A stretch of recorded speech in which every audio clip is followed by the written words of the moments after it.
समीर के मुंबई वाले घर में बहुत चहल पहल है। घर पर बहुत से मेहमान हैं। समीर की हल्दी की तैयारियां चल रही हैं। क्या कर रही हो? ये हल्दी ठीक से मिक्स करो। माँ, आप कब से आपका इंतजार कर रहे हैं? पूनम कहते हैं। ये रौनक इसकी वजह से देर हो गई, शारदा कहते हैं। मेरी वजह से नहीं दादी माँ, मॉम की वजह से। कोई बात नहीं, आइए माँ जी, यहाँ बैठिए। पिंकी की हल्दी लेकर जा रही है ना? शारदा पूछती है।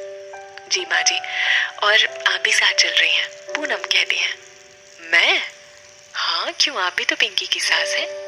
हाँ, हमारे दूल्हे मियाँ कहीं नजर नहीं आ रहे? रौनित पूछता है। अपने रूम में है। रौनित रूम में जाता है। समीर पिंकी से बात कर रहा है। आज तो बड़ी बेसब्री से मॉम का इंतजार होगा तुम्हें? समीर पूछता है। नजरें दरवाजे पर ही लगी है। वैसे माँ कब तक आ रही है? पिंकी पूछती है। कुछ देर में निकलने वाली है, दादी माँ का इंतजार कर रही है। समीर कहता है। मुझे तो यकीन ही नहीं हो रहा कि हमारी शादी हो रही है, मैं आपकी दुल्हन बनने वाली हूँ। यकीन तो मुझे भी नहीं हो रहा, पर ये सच है, मैं अपनी जिंदगी का सबसे खूबसूरत सपना जीने जा रहा हूँ। समीर कहता है। एक बात कहूँ? पिंकी कहती है। हाँ बोलो। I love you. I love you too Pinky. मैं फोन रखूं? नहीं। रौनित समीर से फोन छीन लेता है। रौनित क्या कर रहे? फोन दे मुझे। हेलो भाभी, इसका बस चले तो सारी जिंदगी आपसे बात करता रहेगा, पर वो क्या है ना, हमें शादी की बहुत सी प्लानिंग करनी है, तो प्लीज आप फोन रख सकती हैं। रौनित कहता है। पिंकी हंसते हुए। ओके। समीर फोन छीनने की कोशिश करते हुए। फोन दे मुझे। भाभी ने फोन काट दिया। रौनित, आज तो मेरे हाथ से जरूर पिटेगा। समीर रौनित को मारने के लिए भागता है। दोनों पूरे कमरे में इधर उधर भागने लगते हैं। अरे तेरे लिए मैंने भाभी को फोन काटने को बोला है, रौनित कहता है। मेरे लिए? क्यों, तुझे आज भाभी से नहीं मिलना क्या? रौनित कहता है। हम आज मिल सकते हैं, माँ मुझे घर से बाहर भी नहीं जाने देगी, समीर कहता है। मैं हूं ना, तो टेंशन मत ले। वैसे मुझे तुझसे एक बात करनी है। क्या? कल रात राजीव और चांदनी को साथ डांस करते देख मुझे ऐसा लगा जैसे वो दोनों एक दूसरे से प्यार करते हैं, रौनित कहता है। रौनित, अगर ऐसा होता तो पिंकी मुझे जरूर बता दे, वो दोनों सिर्फ गुड फ्रेंड्स हैं, समीर कहता है। तो श्योर है? हाँ हाँ, 100%। मुझे तो लगा कि कहीं मैं दो प्यार करने वालों के बीच तो नहीं आ रहा, रौनित कहता है। चांदनी और राजीव के बीच ऐसा कुछ नहीं है, लेकिन तेरा और चांदनी का भी कोई चांस नहीं है। मैं फिर कह रहा हूँ तुझे, वो तेरे टाइप की लड़की नहीं है। और उससे भी जरूरी बात, तेरी मॉम, जिस दिन उन्हें पता चल गया ना, वो सीधे चांदनी के घर पहुंच जाएंगी, वो भी तलवार लेकर। रौनित टेंस हो जाता है। ऑफिस में सोनिया अपने कैबिन में बैठे अभी भी उसी हादसे के बारे में सोचकर मुस्कुरा रही है जिसमें राजीव ने उसकी जान बचाई थी। इतने में राजीव वहां आ जाता है। हाय सोनिया, राजीव कहता है। सोनिया चौंक कर। राजीव, ये क्या हुआ? ये चोट कैसे लगी तुम्हें? कल रात कुछ गुंडों ने मुझ पर हमला कर दिया था, पर मैं ठीक हूँ, राजीव कहता है। तुम पर हमला? पर क्यों? I don't know. इतने में विक्रम आ जाता है। हाय सोनिया, विक्रम कहता है। हाय विक्रम, राजीव, हमें पुलिस कंप्लेन करनी चाहिए। Police complain? विक्रम पूछता है। हाँ, कल रात कुछ गुंडों ने राजीव पर हमला किया था। ओह सोनिया, मैं आपको कुछ बताना चाहता हूँ, राजीव कहता है। हाँ राजीव, बोलो। जिन लोगों ने कल रात मुझ पर हमला किया, उसमें से एक आदमी को मैंने कल दोपहर साइड पर देखा था। कल जब आप पर ट्रॉली गिरने वाली थी, उसके बाद जब हम वापस लौट रहे थे, ये आदमी मुझे बिल्डिंग की सीढ़ियों से उतरता हुआ दिखाई दिया था। उस वक्त मुझे लगा कि वो कोई वर्कर है।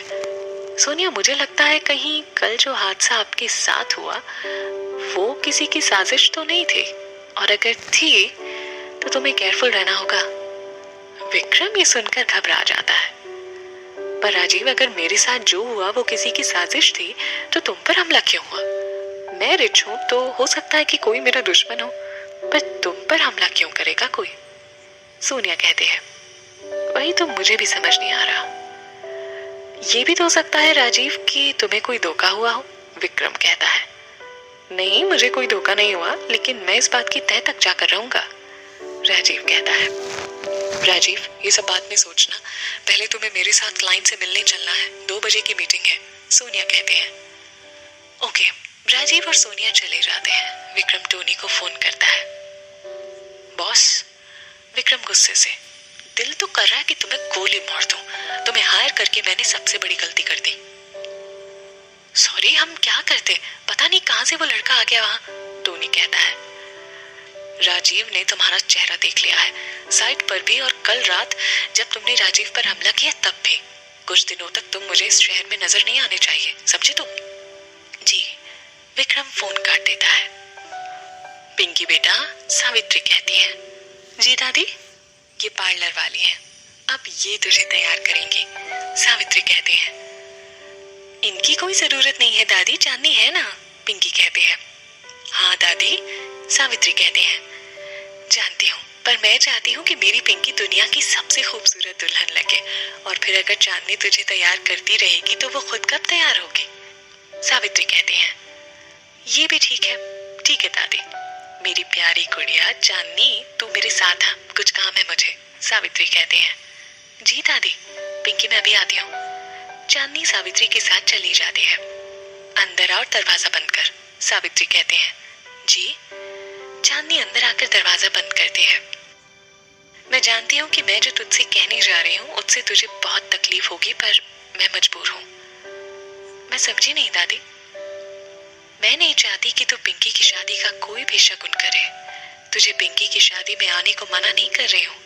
मैं बस ये चाहती हूँ कि मेरा मनोसाया पिंकी पर ना पड़े, इसलिए आपने उस लड़की को पिंकी को तैयार करने के लिए बुलाया है ना, चांदनी कहते हैं।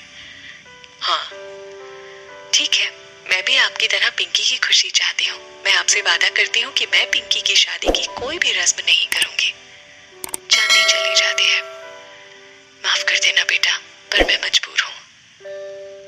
चांदनी रोते हुए अपने रूम में आ जाती है। ये क्या कर रहे हो कान्हा जी? एक तरफ जिससे प्यार करती हूँ उसे कभी नहीं बता सकती कि मैं उससे प्यार करती हूँ, और दूसरी तरफ अपनी ही बेस्ट फ्रेंड की शादी में उससे दूर रहना पड़ेगा मुझे। प्यार और दोस्ती दोनों की खुशी में खुश होने का हक छीन लिया आपने मुझसे। क्यों कर रहे हो आप मेरे साथ ऐसा? क्यों कान्हा जी?